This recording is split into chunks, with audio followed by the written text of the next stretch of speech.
Tēnā tātou katoa, good evening. Newshub can reveal the government's interest deductibility changes, dubbed a landlord tax cut by the opposition, is going to cost much more than the governing parties campaigned on.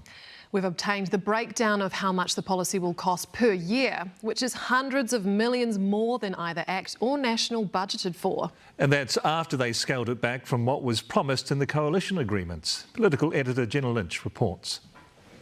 The 100-day honeymoon is over. It is great to be standing here confirming that our coalition government has now completed, as promised, the 49 actions we committed to in our 100-day plan. Checklist tidied away, now on with the rest of the government's agenda, including restoring deductibility for mortgage interest on residential investment properties. The commitment agreed to in coalition negotiations was to phase in the policy and backdate it for the current financial year. That promise was broken. It will now be phased in from the next financial year. It's just a reality of where we sit with the fiscal situation here in New Zealand at the moment. Translation, too expensive. Not that Luxon could say so. Just acknowledgement of the fiscal situation that we've inherited. Again, just acknowledgement of the fiscal situation we've inherited. We appraise the economic environment as it is and will continue to do so. And where we're delivering our policy, we might make adjustments along the way. That's okay. Official costings released to Newshub show the policy will cost $360 million in the first year, growing to $915 million a year by the 2027-28 fiscal year.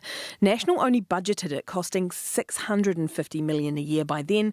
That's more than $250 million difference. The same National that claimed all its numbers were solid as a rock. Rock solid, rock solid, rock solid, rock solid. Do you still stand by the comment that your numbers were rock solid on the campaign? Yeah, at that time, absolutely. How did you get your numbers so wrong on the interest deductibility then? Oh, we didn't. We didn't. The policy will cost a total of $2.9 billion over 4 years. That's $800 million more than National calculated, partly due to costing differences, partly because it comes in faster, closer to ACT's campaign promise. ACT only budgeted $2.7 billion for it. It doesn't cost. The government doesn't have money. It takes money off New Zealanders. So when you say it costs, what you're really meaning is that the government is going to take less money and take less money out of residential rental housing. So there's actually going to be a better market for renters. The Council of Trade Unions argues the money could be better directed to those struggling. $3 billion, which is $1 billion more than National had promised in its overall tax plans. What it does is it reduces the scope for other expenditure. So that could be less expenditure on health and education and else on other bits of public investment.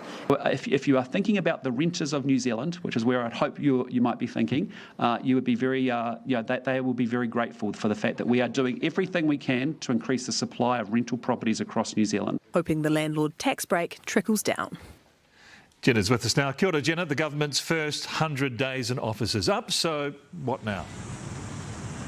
Yeah, the first 100 days is a bit of a political gimmick that was imported from America, which both sides of the political aisle engage in. Its kind of purpose is to focus ministers, to make it look and feel both to the government and the public like they are getting things done, and to have that shiny checkbox of success at the end of it. But the government was barely out of its 100-day celebration party when it broke one of its coalition promises, that promise to backdate interest deductibility changes. Luxon couldn't say today that that was because it was too expensive when clearly it was. He's going to have to get more comfortable with that, because this is unlikely to be the last policy that comes in with a heftier price tag than what was imagined during the election campaign. The government's got some tough choices to make: what promises to keep, what promises to break, what to fund, what to cut, and the first proof of delivery will be May's budget. So between now and then, the government has a colossal exercise in expectation management on its hands. Jenna, tēnā koe.